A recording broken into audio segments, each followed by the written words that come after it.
Hello दोस्तों, आपका स्वागत है शादाब सर क्लासेस में। और आज हम पढ़ेंगे पृथ्वी की गतियाँ। ये हमारा लेसन चल रहा है और इसके अंतर्गत हम पढ़ेंगे कि परिक्रमण किसे कहते हैं। पार्ट 1 में हम आपको बता चुके हैं कि परिभ्रमण क्या होता है और उसको विद फिगर समझाया था। यहाँ पे भी हम परिक्रमण के बारे में समझाएंगे आपको विद फिगर। चलिए स्टार्ट करते हैं। दोस्तों, परिक्रमण वो क्रिया जिसमें पृथ्वी के द्वारा अपनी धुरी पर घूमते हुए अपनी कक्षा में सूर्य के चारों ओर चक्कर लगाना या परिक्रमा करना क्या कहलाता है? परिक्रमण कहलाता है। इस क्रिया को अंग्रेजी में हम रिवोल्यूशन कहते हैं। इतनी बात समझ में आई? एक बार फिर से इसको हम समझ लेते हैं। परिक्रमण परिक्रमण किसे कहते हैं? पृथ्वी के द्वारा, पृथ्वी गोल, ठीक है ना, जिसे हम बोलते हैं जियोड, पृथ्वी के द्वारा अपनी धुरी पर यानी अपने अक्ष पर घूमते हुए अपनी कक्षा में सूर्य के चारों ओर, अपनी ऑर्बिट में सूर्य के चारों ओर, जैसा कि आपको पता है सारे जितने भी ग्रह हैं वो सब सूर्य के चारों ओर अपनी अपनी कक्षा में गति करते हैं, वही बताया गया है। अपनी कक्षा में सूर्य के चारों ओर चक्कर लगाना, परिक्रमा करना या परिक्रमण कहलाता है।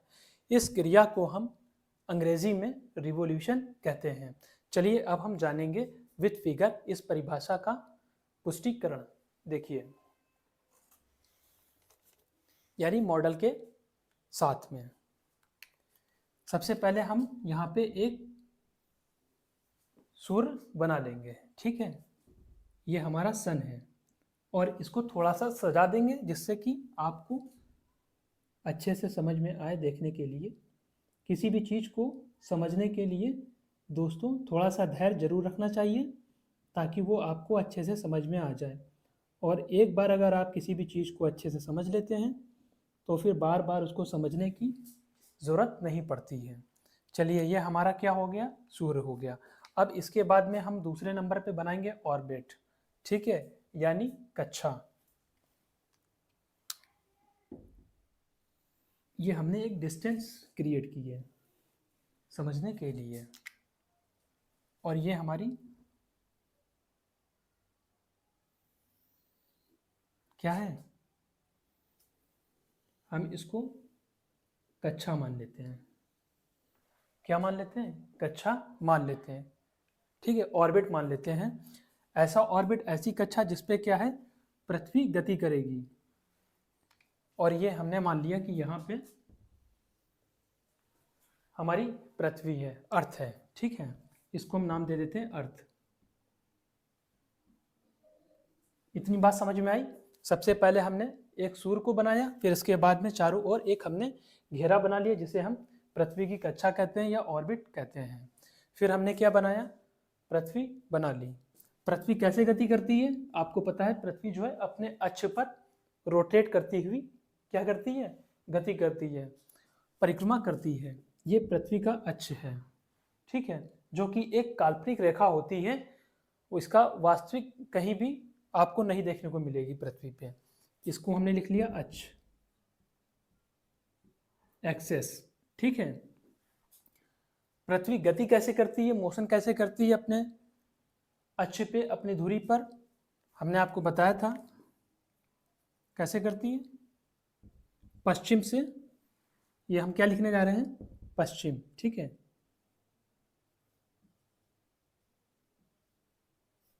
पश्चिम से पूर्व की ओर, ठीक है। पश्चिम से पूर्व की दिशा में, डायरेक्शन में क्या करती है हमारी पृथ्वी? गति करती है। इस डायरेक्शन में गति करते हुए, घूमते हुए क्या करती है? परिक्रमा करती है। पृथ्वी अपने अक्ष के परिता, ठीक है, गति करते हुए, रोटेशन करते हुए, रोटेट करते हुए अपनी कक्षा के चारों ओर, ये उसकी कक्षा है, अपनी कक्षा के चारों ओर क्या करती है? चक्कर लगाती है, परिक्रमा करती है, ठीक है। मान लेते हैं कि ये यहाँ पे पॉइंट 1 है। ये हमने एक बिंदु ए लिख लिया है और यहाँ पे कोई पॉइंट बी है। तो जब पृथ्वी अपनी धुरी पर घूमते हुए और अपनी कक्षा पे भी क्या कर रही है? गति करते हुए सूर्य के चारों ओर चक्कर लगाएगी, तो किस दिशा में लगाएगी? Anti clockwise. घड़ी की सुई इस तरह से घूमती है ना, मगर ये एंटी क्लॉकवाइज यानी क्लॉक के ठीक अपोजिट में घूमने की गति कर रही है। देखिए इधर गति कर रही है ना, ऐसे करते हुए यूं। तो क्या होगा, पहले यहाँ पहुंचेगी, फिर यहाँ पहुंचेगी, कुछ देर यहाँ पहुंचेगी, फिर कुछ देर बाद हमारी पृथ्वी गति करते हुए यहाँ पहुंच जाएगी। बिंदु ए से बिंदु बी पर पहुंच गई, पॉइंट ए से पॉइंट बी पर हमारी पृथ्वी पहुंच गई। इसके पहुंचने में क्या होगा, कुछ वक्त तो लगेगा, समय लगता है। दोस्तों आपने एक गजल सुनी होगी, लंबी दूरी तय करने में वक्त तो लगता है और गहरे जख्मों को भरने में वक्त तो लगता है।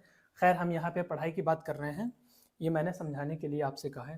खैर तो क्या हुआ, पृथ्वी पहले पॉइंट ए पे थी और अपनी धुरी के परिता क्या हो रहा था, गति करते हुए अपनी कक्षा के चारों ओर क्या हो रहा है ना, घूम रही है, और फिर बिंदु बी पे पहुंच गई।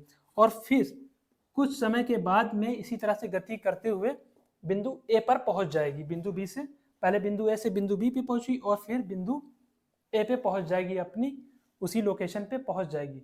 तो आपको क्या पता है कि पृथ्वी का परिक्रमण कितने दिनों में पूरा होता है? एक परिक्रमा, सूर्य का एक परिक्रमा पृथ्वी कितने दिनों में पूरा करती है? हम बताते हैं आपको। पृथ्वी को सूर्य के चारों ओर पूरा एक चक्कर लगाने में 365 सही 1/4 वर्ष का टाइम लगता है। ठीक है, 365 दिन होते हैं एक साल में, 365 दिन, और 1/4 का करेंगे इसमें से भाग गुणा, तो हो जाएगा क्या, 6 घंटा। 6 घंटा। तो हमने क्या जाना, पृथ्वी को सूर्य के चारों ओर एक परिक्रमा पूरी करने में 365 दिन 6 घंटे का समय लगता है, और पृथ्वी का अपने अक्ष के परिता सूर्य के चारों ओर परिक्रमा करने में, सूर्य के चारों ओर चक्कर लगाने में जो किया गया कार्य है उसी को हम क्या कहलाते हैं, परिक्रमण कहते हैं। अब आपको आसानी से समझ में आ गया होगा। पृथ्वी के द्वारा, यह ना पृथ्वी के द्वारा अपनी धुरी पर घूमते हुए अपनी कक्षा में सूर्य के चारों ओर चक्कर लगाने को हम क्या कहते हैं, परिक्रमण कहते हैं। इसको अंग्रेजी में हम रिवोल्यूशन कहते हैं। इतनी बात समझ में आई, आप कभी नहीं भूलेंगे, ये मेरा दावा है आपसे। और इसको आप ज़रूर सब्सक्राइब करें हमारे चैनल को अगर अभी तक नहीं किया है, और अपने दोस्तों को शेयर करना ना भूलें, क्योंकि वही एक अच्छा दोस्त होता है जो अपने दोस्तों की हमेशा मदद करे, या और लोगों को जो नहीं जानते हैं। आपका बहुत बहुत धन्यवाद। Thank you very much.